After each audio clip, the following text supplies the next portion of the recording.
আসসালামু আলাইকুম everyone, welcome back to my channel. আশা করছি সবাই ভালো আছেন। হাজির হয়ে গেলাম আরও একটি নতুন কেকের রেসিপি নিয়ে। আর আজ আমি আপনাদের তৈরি করে দেখাবো চকলেট পাউন্ড কেক।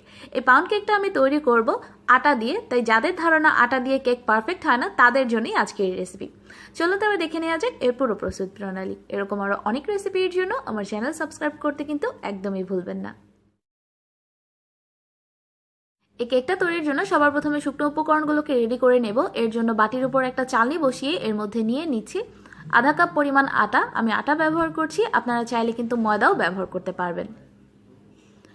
এরপর এর মধ্যে আমি নিয়ে নিচ্ছি 1/4 কাপ পরিমাণ কোকো পাউডার। চেষ্টা করবেন ভালো ব্র্যান্ডের কোকো পাউডার ব্যবহার করতে। এরপর নিচ্ছি 1 চা চামচ পরিমাণ বেকিং পাউডার আর নিচ্ছি 1/4 চা চামচ পরিমাণ বেকিং সোডা। বেকিং সোডাটা অপশনাল, আপনারা চাইলে এটাকে বাদও দিতে পারবেন।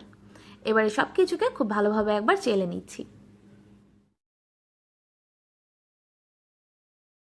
চেলে নেওয়া হয়ে গেলে এবার শুকনো উপকরণটাকে ভালোভাবে একবার মিক্স করে নিয়ে চলে যাচ্ছি পরবর্তী স্টেপে। এবার একটা বোলে আমি দুটো ডিম ভেঙে নিয়েছি, আর ডিমটা কিন্তু অবশ্যই রুম টেম্পারেচারে থাকতে হবে।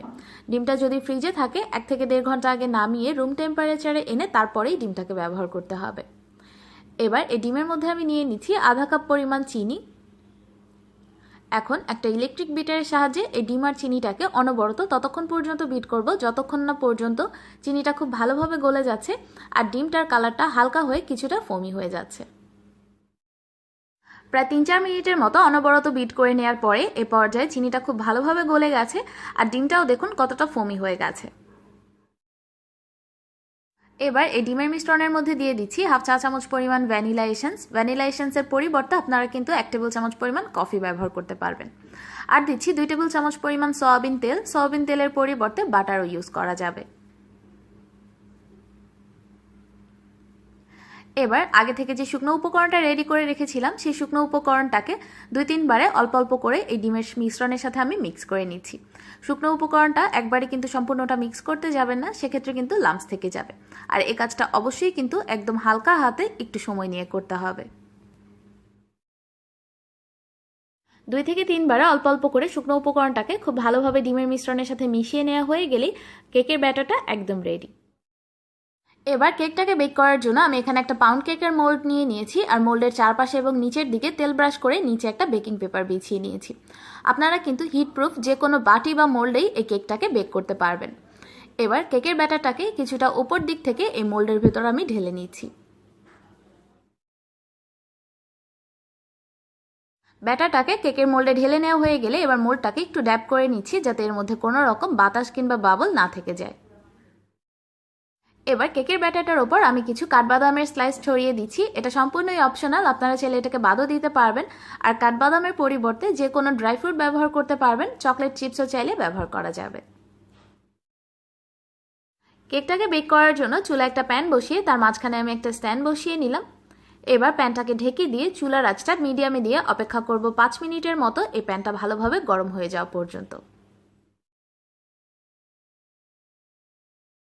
প্রায় 5 মিনিট পর এবার প্যানের ঢাকনাটাকে সরিয়ে নিলাম। এ পর্যায়ে প্যানের ভেতরটা খুব ভালোভাবে গরম হয়ে গেছে। এবার এর মধ্যে বসিয়ে দিচ্ছি কেকের মোল্ডটাকে। কেকের মোল্ডটা বসিয়ে দিয়ে আবারও এটাকে ঢেকে দিয়ে একদম লো হিটে এটাকে বেক করব প্রায় 30 থেকে 40 মিনিটের মতো। ফিরে আসছি কেকটা ভালোভাবে বেক হয়ে যাওয়ার পর। আর ঢাকনায় যদি ছিদ্র থাকে সেটাকে অবশ্যই বন্ধ রাখতে হবে। প্রায় 30 থেকে 40 মিনিট পর এবার কেকটাকে আমি চেক করে নেব যে কেকটা ভালোভাবে বেক হয়েছে কিনা। দেখুন ওপর থেকে দেখে বোঝা যাচ্ছে কেকটা ভালোভাবে বেক হয়ে গেছে। তারপরেও একটা টুথপিকের সাহায্যে আমি চেক করে নিচ্ছি। টুথপিকটা ক্লিন বের হয়েছে, এর মানে কেকটা খুব ভালোভাবে হয়ে গেছে। এবার কেকটাকে আমি চুলা থেকে নামিয়ে নিচ্ছি। কেকটাকে আমি চুলা থেকে নামিয়ে নিয়েছি। অনেকেই অভিযোগ করেন কেক গরম অবস্থায় সফট থাকে কিন্তু ঠান্ডা হয়ে যাওয়ার পর শক্ত হয়ে যায়।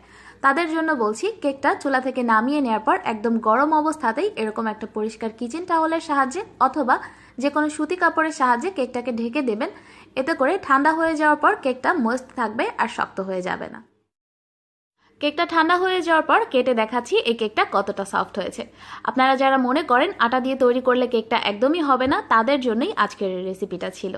দেখুন কেকটা কতটা সফট। আশা করছি আজকের রেসিপিটি আপনাদের ভালো লেগেছে। অবশ্যই কিন্তু একবার ট্রাই করে দেখবেন। আজ এ পর্যন্তই। সবাই ভালো থাকবেন, আমার জন্য দোয়া করবেন। আল্লাহ হাফেজ।